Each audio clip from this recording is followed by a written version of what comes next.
talk about race without I just don't see artists so angry. Give me room to grow. Don't assume my ugly color of race. There's no race. Always see black art. Will my art always be black art? Don't assume my upbringing because the color of my skin. Well, now, white people are not under attack in this country. But people are always scared. I didn't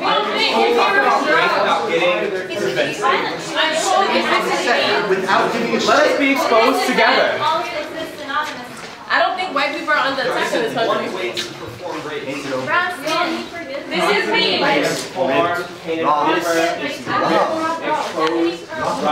This is me. This is me. This violent mutilation is actually. Constantly transformed, painted over, I'm told this is erased, ripped, robbed. I grew up in a small town called Athens, with a lot of people, the Poles, the Irish, the Italians. Everyone's got their thing, you know, the Irish always drink, the Italians are loud. We've all got our things, we're different. Now, I'm pretty sure I'm not the most oppressed black male. I took a class in college called Humanities. We could take one of these groups, the Poles, the Irish, but I knew about them, so I took the blacks. I learned them. That's what we're talking about, right? Sometimes I wonder, will I be racially profiled walking down the street, going to a restaurant, entering for a job? How are they different? Well, they're driven by sex, by crime, by fast pleasures. It's not a bad thing. Every group has their difference. Does it help that I speak the white man's English, that I'm a little more feminine? They're just different. The neighborhoods are different. You know, every time they move in, it just goes down the tube. I didn't fear police until I came to college. Does that make me a freak? Does that make me less of a black man? These blacks, they like to get at white girls. It's a feather in their cap, you see, but it never works out. Well, it never turns out right. I've spent too much time on the outside looking in that I've lost touch relating to my brothers and sisters. Am I a hypocrite or a traitor for loving outside of my race? It's funny because in post-colonial thought, the question arises of who your oppressor is. We're different. We shouldn't mix. Sure, maybe some police officers target black folks, but everyone's got their grudge. The elephant in the room is that it's you. We just need to be careful. It hasn't affected me, but sometimes it's like, really? Was he still threatening after shot 17? Why do minorities on campus always feel like people are trying to offend them? I'm not trying to excuse racism. I'm just saying that it can exist on a personal level as well as an institutional level. Let's just agree to disagree. So, where do I begin? I'm Jaquan, born in New Jersey, raised in Georgia. I'm definitely not Southern, or maybe I am. I'm male, he, him, his, pronouns please. I'm black, whatever that means. Don't ask me which country or tribe in Africa because I don't know. I'm queer, which is weird to say. I blame my Southern upbringing for that. I'm working on those along with my internalized oppression. Big phrase, hot topic, I know. But really, I think the goal is to help us all come to a place of this self-reflection, this processing. What does that mean? What is internalized oppression? It's funny, because in conversations around post-colonialism and social thought, the question arises of who the oppressor is. And the answer is that it's you. Of course you have help, but it's you. But the question still exists to me is, will I be racially profiled when walking down the street, entering a restaurant to eat, or interviewing for a job? Possibly, maybe, probably. Does it make a difference if I walk up to someone and ask them if they're racist and they respond with a yes? Do I curse out their entire family and lose my shit? Or do I congratulate them for recognizing their implicit bias?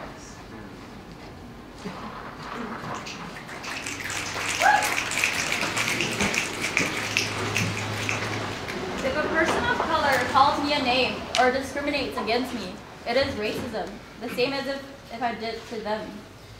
I'm not disowning my white privilege. I'm not denying that racism exists for people of color, but when somebody calls me a slanderous racial term, it's racism, even if I'm white. But where's my agency?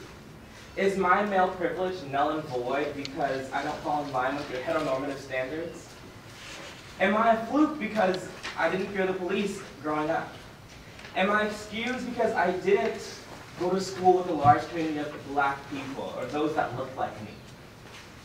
Is my education so pretentious? Is it a crime that I,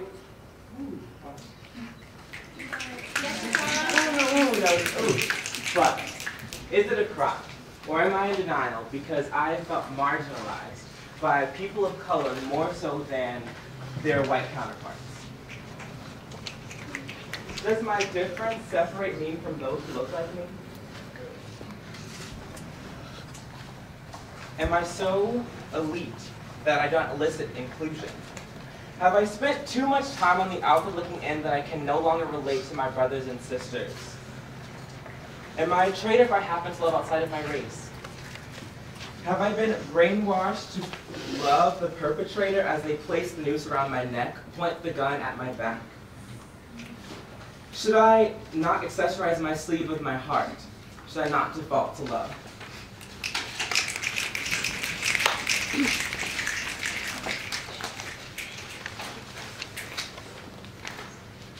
Will my art always be considered black art?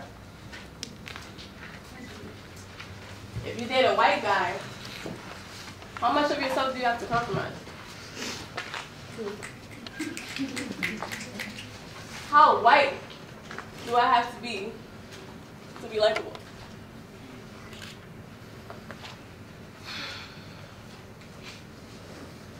Loving you is complicated.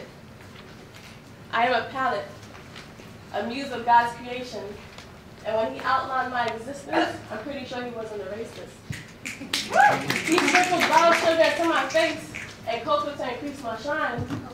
So I grapple with my complexion becoming the synthesis for crime. I wait. I keep waiting. He placed ebony pearls around my neck, unlike those who tied nooses to cause my ancestors' death. See, I bathe in the blood of the white man's glory and live in streams of tears to relive his story. He said loving you is complicated. Loving you is complicated. And although I knew we were different, Mom never told me to love a man based on his race and affiliation. I placed my existence on the contingency of his time and wondered if my blackness was the cause around the clown. Like, am I too woman enough? Am I too brown enough? Am I too grand and rough, too fond and tough? Have you had enough? Have you had enough? He said loving you is complicated. The sway of my hips, the fullness of my lips had him hooked, something that his father hated. And I think back to those congregations that looked at black women like we were abominations, crept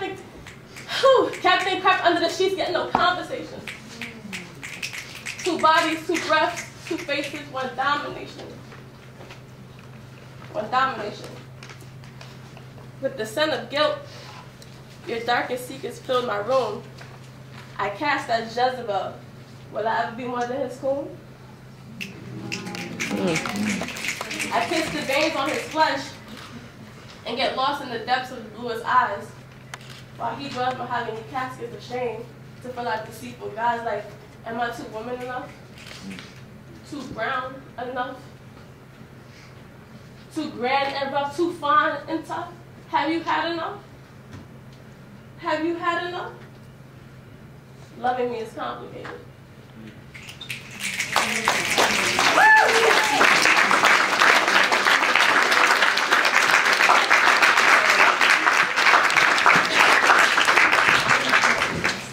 Hey Marley, how's the college application process going? Oh, well, it's good, you know, but I'm so nervous. Nervous? Why? Well, because so many people are applying. What if I don't get in? They want diverse people just like you everywhere. You'll have no problem getting in. Yes, Marley. Growing up, I've only been conscious of my race in terms of where I felt out of place. I lived in the hippie town of Woodstock, but I wasn't white. I lived in Japan, but I wasn't Asian. And my aunt's Thanksgiving dinner, I'm not black. These realizations made me feel uncomfortable, so I buried them away and stuck to what I knew best, fitting in with the majority. Now I'm at BARD and I can't hide anymore. Now I'm at BARD and there is tension and dialogue and questions about an identity that I've never explored. I have a cute answer, saying I'm a panda, white and black and Asian. Or maybe that's just another way of hiding.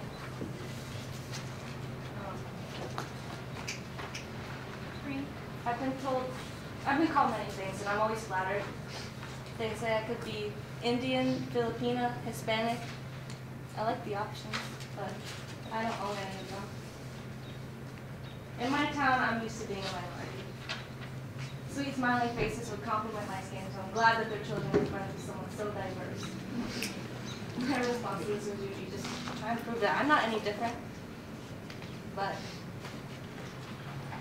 I think that trying to fit in for so long has created a barrier that stops me from exploring the rest of my identity. I've inhabited my white middle-class role for so long that now I doubt if I'm a true woman of color. I sound safer, but the truth is, there isn't any one way to perform a race, you know? Although I seem to equate white with my speech, my mannerisms, my ginger approach to the topic of race, I know that any person can have these attributes. I cannot let society or my own fears prevent me from reclaiming the title of woman of color. I am not an imposter in this category. I am not out of place. I'm not out of place.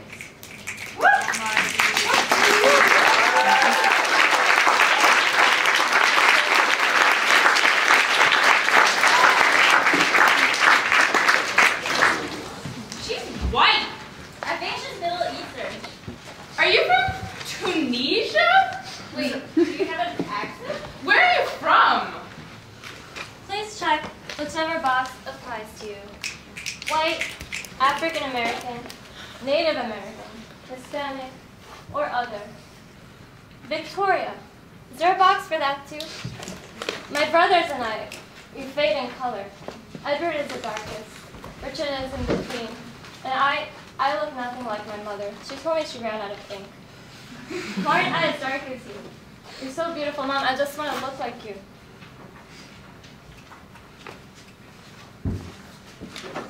When have you felt wrongly labeled at BARD? I felt most white when I participated in the Black History Month trivia game. See, I went there with the intention of learning something. I wanted to see how much I knew and how much I didn't know, because growing up in Switzerland, I never really got a chance to learn that much about Black history. And my 1 year of U.S. history wasn't enough because we covered Black history maybe over like 3 weeks or less. So I went there with the intention of learning something. Somehow though, not knowing all these historical facts all of a sudden meant being white. I felt like I didn't belong to the culture because I didn't know all these historical facts I never learned about back home. Here's the thing though, I want to learn more. I don't want to ignore this culture that I feel matters and is important to me. I've also felt white when I've been scared of offending people, scared that they might think I'm imitating rather than being. I'm constantly afraid that what might go through people's minds when I dance is she's imitating rather than being. When I speak, I'm imitating rather than being. I don't want to imitate, I just want to be. Because I feel things inside of me that are not in correlation with the color of my skin. I just want to feel at home. I just want to feel welcome by one of the many cultures I have inside of me and love. That's really all it is, because I'm not white, and I wasn't raised white. I was raised mixed. What was it like at your high school? My high school didn't really have a lot of Black students, so they were all pretty much integrated with the rest of the kids. Here at BARD, there is a big enough community to form a clear distinction between the two groups. And I've suddenly been able to see this kind of hostility and awkward tension between the two. People struggling to communicate with one another. It's almost as if they're walking on ice. They're scared that they might take the wrong step, say the wrong thing, and break the surface. But the surface needs to be broken because how can these two groups coexist without communication?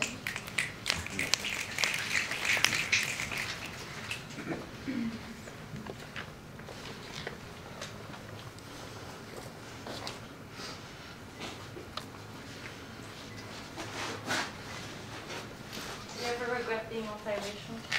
Now, being multiracial in many ways is actually a blessing.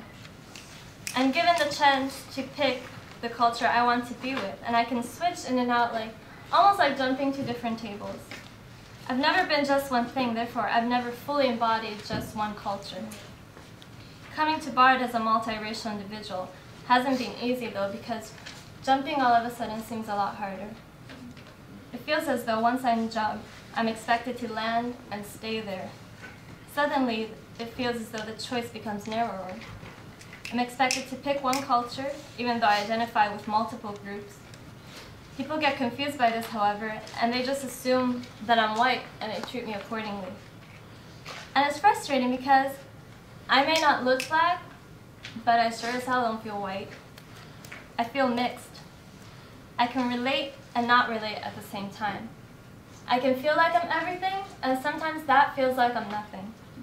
And it feels like I'm nothing when everyone else around me is so convinced that there needs to be one thing they can call me, one thing they can use to form their prejudiced opinions about me. I've noticed that people are often unwilling to be open, to give people the benefit of the doubt, which is disappointing because unless a person has explicitly offended you or disrespected you, why not give them the benefit of the doubt? You can't let color define someone.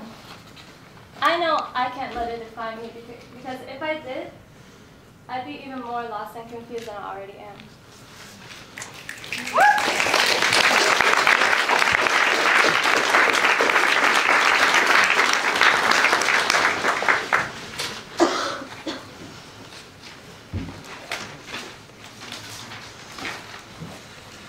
I have two sons. I have two white sons. I have two white sons and we live in a primarily white area. How can I possibly raise them to be sensitive, understanding young men when they're almost always interacting with people who look just like them? What does diversity mean in this area? It means an absence of conversation. It means an absence of relationships. What am I supposed to do? Go find some diversity and ask them to sit and have dinner with my sons? But then I'm tokenizing people. Then I'm saying that diversity only belongs to brown skin, to tan skin, to dark skin. How can I make my sons understand what it means that they are healthy, white boys?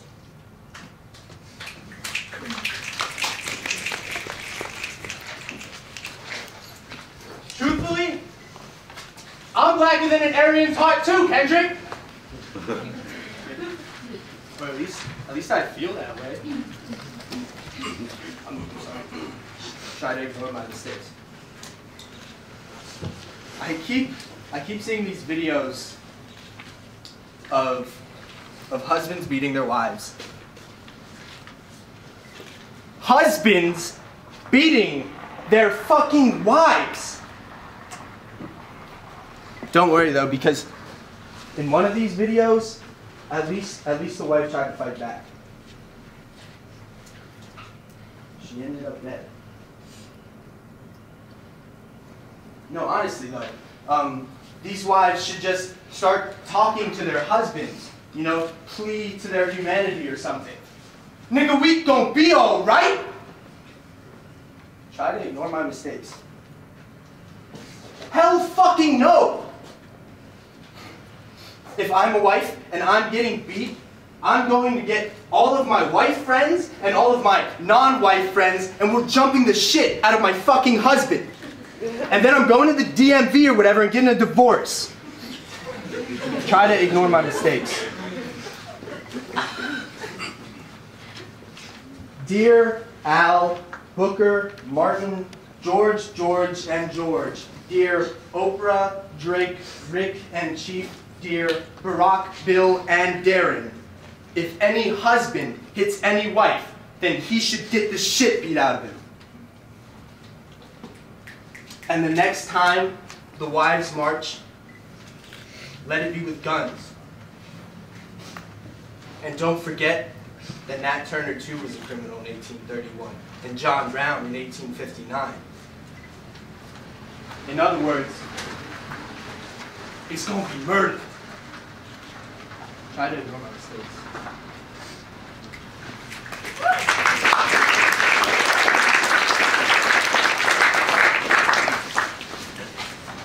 How did your mirror show you what you are, in case you don't know? A quotation from the album cover of Andy Warhol by the Velvet Underground and Nico.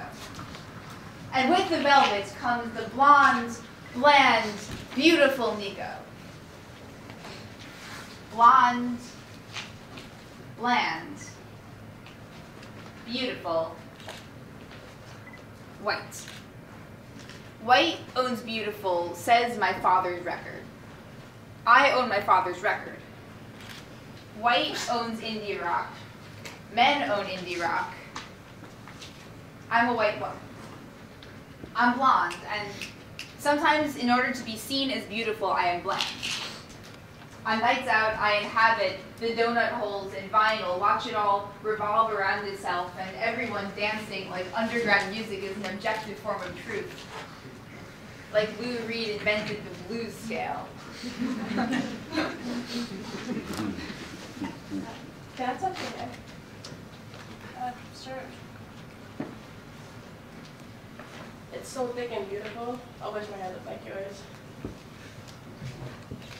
My father taught me the blues scale on guitar. When I dated a biracial boy in high school, he said 1/4 black didn't count. I didn't know how to be angry at him. I didn't argue. I have been the bland blonde artifact. I've had men try to explain to me how to tune my own bass guitar. Play music with boys who are all like, just sing some pretty falsetto over that. No, you don't need lyrics, just la la la is fine. On the day of my driver's test, I pinned my hair back like a Norman Rockwell, like my face is a window to something else. I went the wrong way down a divided street. The young, white, male instructor passed me anyway, said he wouldn't want me to fail. This isn't oppression, this is privilege shoving his head up his ass. Another quotation from on the album cover refers to Nico as the beautiful flaxen-haired girl. Like her whiteness itself is art. When I was 14 with a braid down to my waist, adults like to tell me that I had the most beautiful hair. As though such a thing exists.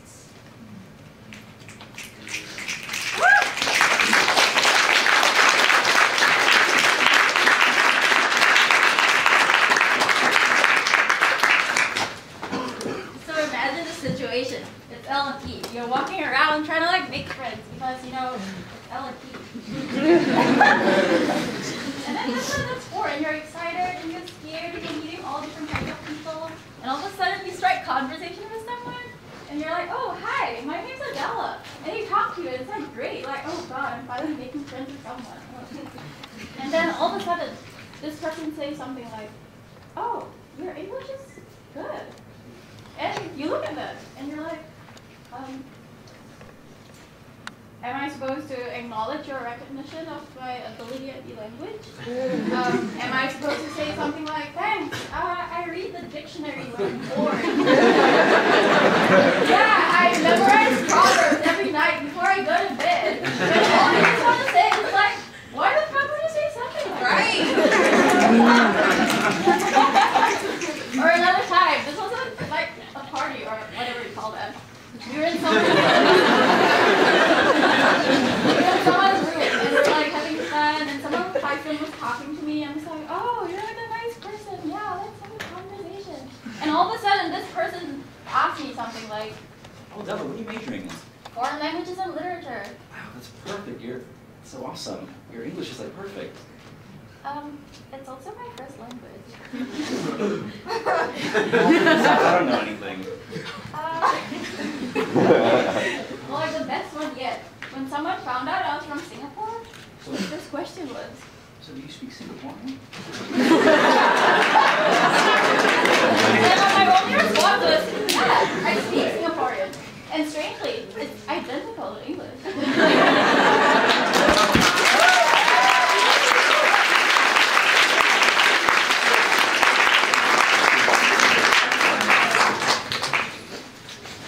So where are you from? Are you a dual citizen, or are your parents from someplace else? No. I'm American. Often a proud one at that too. But just American isn't the only thing that defines me. I don't have dark skin. I'm white, and I know it. But just because I have light skin doesn't mean I don't know what it's like to be confused about where you come from, where you belong, where is home. It's often really hard for me to talk about race as just an issue between blacks or whites, because I really see it as shades of brown. And I swear that's not me trying to be, I'm all post-racism, because we live in a really, really innocent until proven racist society. So here, picture the globe. It's easier to see the spectrum of color. So let's say up in Alaska, there'll be people who are really copper. You could go down to Mexico. There'll be cocoa-colored skin, light-colored skin. Jump to Eurasia. In England, they'll be pasty. In France, they'll be light. And they're just miles from Spain, which is olive-skinned. In Africa, you go any direction, and you'll get every shade and degree of dark, molten, warm, black, brown, tan. It's everywhere. We're all intermixed. I lived in India, and I was often the only light person around. You know, surrounded by everyone who's another shade of brown or tan or light. And it's really hard to picture that, to feel like you're the only one of your color, feel like the minority, if you've never felt that. But if there was no race, no dominant color, there was no group or black or white box to pin people in, so I treated everyone equally. I got used to treating them as how they were because there was no dominant, there was no majority. People are just made of their cultures. Your culture has made you who you are, and your culture is not always equal to your color. Your color is what you're made out of, and your color matters.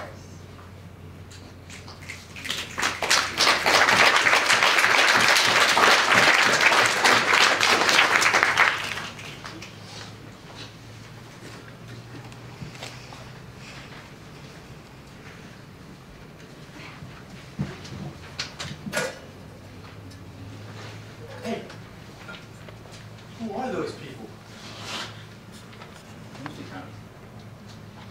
What? What are they doing at bar?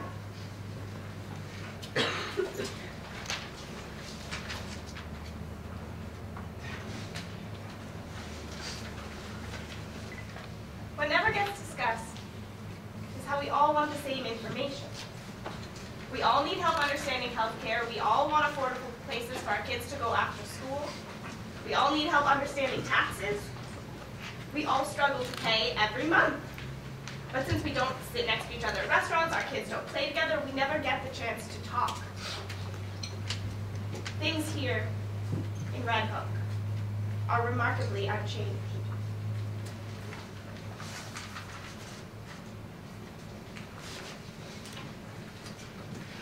I increasingly struggle to find comfort in my race. Not for reasons of being excluded from the dominant culture, or being seen as a token who is asked to speak on the behalf of my entire ethnicity, or ever fearing the police officer as the assumed criminal. I struggle to find comfort in my race because we are in the midst of a revolutionary change of thought that I find too much of the white community is not ready for. The days of sitting back and watching videos of black boys having their heads locked under the grips of justice, systematically murdered on the asphalt while we say it ain't the badge's fault, are no more. So many are fed up with this mistreatment. People are mobilizing in cities all across this country. Protests are an irregular occurrence. And while these truths are beyond encouraging, it is important to remember that they are only one among many. Last December, a report announced that white people are confident.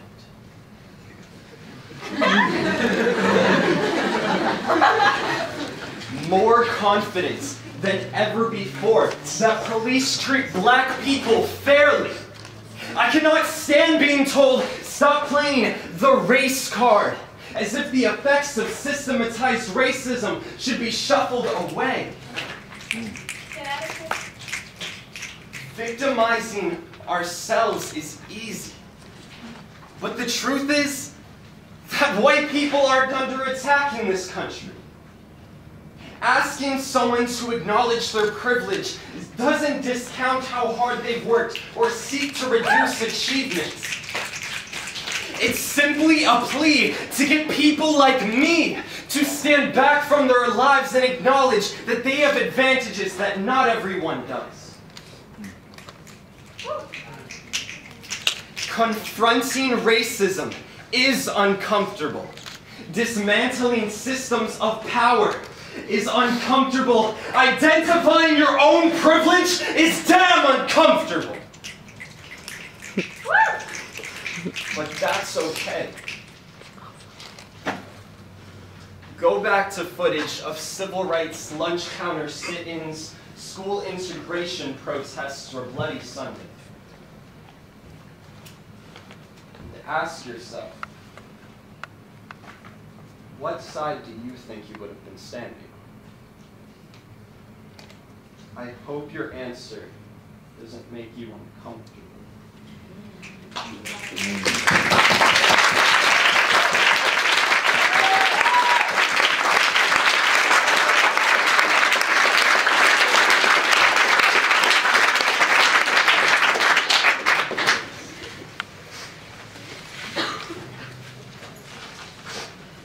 One, physical. Dark hair, dark brown eyes, big crooked nose, and caramel skin to make him just a touch more respectable. 2, pain. People create pain. People came, they colonized, disrupted, destroyed, created violence. Created masks, white masks, for us, for them, for me. There's something strange about my pain. It's too familiar, I know it well. But I can't name it, it just is. So well tailored to this body, so well adjusted to this brown skin, that in each other we both found home. It's an ugly, broken home, but it's home. A persistent parasite on the foundation of this body has left me with complexes and insecurities, having me search for mirrors, always searching for mirrors to examine my skin. Me han dicho que he jugado en el sol demasiado tiempo. To retrace these curls. Porque ahora que tú quieres tener tu pelo como los negros. To question my history. Living in these bones means I can't breathe. Living in these bones means my world's never really my world. Living in these bones means I was born with a heart made of shattered glass, and with every bullet that penetrates a brown body like mine, another piece falls to the ground. 3, the in-between. Who am I? Am I a boy? Am I black? Am I brown? Am I a man? Am I a woman? None of the above. Soy Latino? What does that mean? Is there a slave hiding somewhere in my past, living underneath this skin? Tengo sangre de esclavo, de indígena, de negro, de blanco, de conquistador. I don't know. ¿De dónde soy yo? Where am I from? ¿Es verdad que Colombia es mi tierra? Is it true that Colombia is my homeland? ¿Qué significa eso? What does that mean? ¿De dónde viene esta piel oscura? ¿Y este pelo? ¿No entienden? ¿Quieren que hable inglés? Bueno, ya se han acabado los días que voy a traducir. ¿Qué traduciré por ustedes? 4. Let's stain hands. My hands are stained. I am not innocent. You are not innocent. We all have blood on our hands. Every time a black person is shot and gunned down on the streets and we do not fight back, guilty. Every time a black boy is jailed for slinging dope, guilty. Every time we are silent, guilty. It's okay. We're not lost causes. We can heal. It just takes time and effort. Sure takes effort. 5. Theory on theory. I belong to the people who weren't meant to narrate history. You will find me in the blank spaces in the margins of your textbooks. 6. Memory. I can't remember. 7. Mark. Foreign. Darker. Exotic. Not from here. Leave. Leave. Leave. You don't belong here. Mulato. ¿Qué haces tú amando a los negros? Pelo liso. ¿Por qué quieres tener tu pelo así?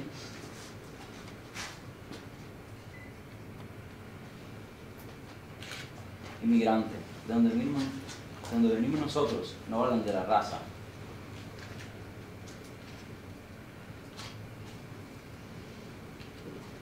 Brown haired. I love your curls. Brown mouthed, but you talk so proper. Brown skinned, but you're pretty light. Brown body. Sure sound like white.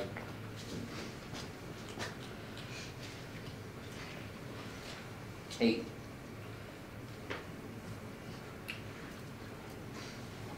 Static. My culture is static. Sexy. Beautiful. But palm fronds and beaches, it's cumbia, merengue, and salsa. Cuerpos cubiertos en sudor y sexo. I don't get to decide that. 9. Declaration. Today is the day I refuse to shut up. Today is the day that I refuse to shut up. Today is the day that I refuse to shut up. I will not live to complete another white man's story. Y resistiré. Resistiré hasta que esta piel prieta sea libre.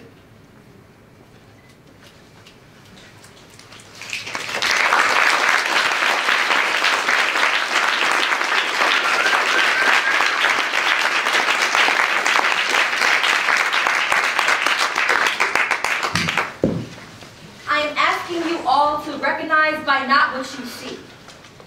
And before you go on trying to categorize me, how about listening to my side of the story?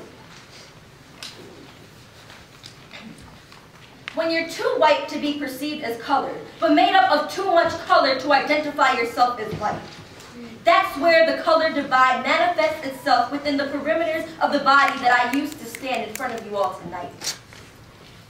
I'm exhausted of having to constantly deconstruct and reimagine the racial categories that are predetermined and completely false to my existence. I'm constantly being asked, but like, what are you then? Over time, my answer to this question has changed. I answer, I am a being whose identity does not need to be defined, categorized, or confined to your limited boxes that leave no room for me to check. I am a political subject, more inclined by my physical realities than the imaginary labels used to attach a meaning to who I am and where I come from. I am far too detached from the roots of my family tree to fully understand the complexities of race that were born inside of me. I am a masterpiece, a concoction of misconstrued perceptions of people wondering what it is that I am, intertwined with the assumptions guided by others' interpretations of me, my physicality. So to answer your question in the most simplest form, there is no answer. I am still grappling with who I am, and a typical response would usually be, I'm Puerto Rican and Italian. But that does not adequately enough ascribe to my essence, to my being, to my experiences, to my upbringing, to my identity. But then I'm asked, you could so easily pass for white. Why do you even care about race so much? It isn't that serious. Serious to whom, I ask? Because sure, I can pass for white. But my ancestors, who were enslaved, depraved, and killed for the color of their skin, the color that they could not change, they could not pass. Race is not a card given to those who will use it to their own advantages whenever they like. I think of my brothers and my sisters. My brothers and my sisters back home living in piss-filled hallways and project buildings that are just that. The white man's project to segregate and incarcerate the brown body from the mind and internalize hate so it gets taken out on one another. I watched racist discourse play out in violent deaths. So yes, I can easily pass as white to you or to society. But my experiences, my history will not allow me to treat race as a deck of cards I can easily pick and choose from just to navigate me more comfortably throughout life. While race is not a label I choose to identify myself with, it is also not a construction that I can live without confronting.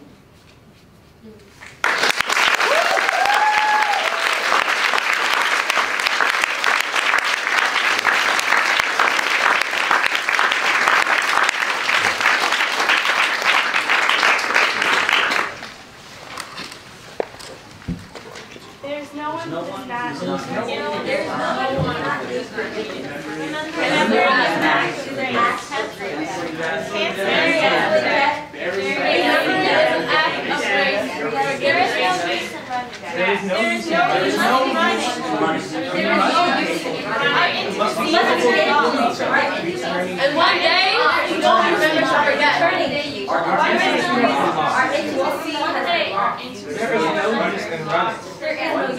There's no use in One day. One day. Returning to each other. You won't Remember. to forget. To forget.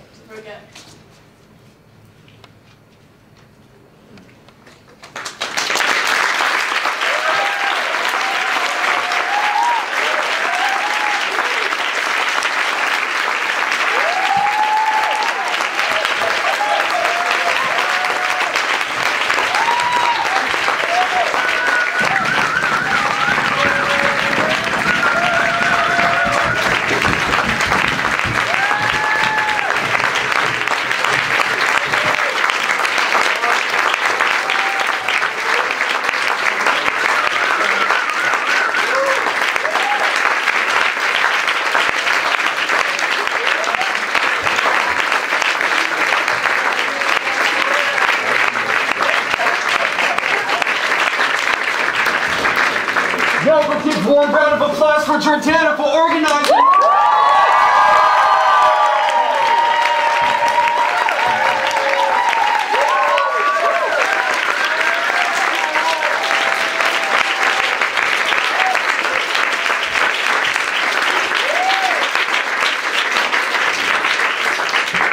Thank y'all so much for coming.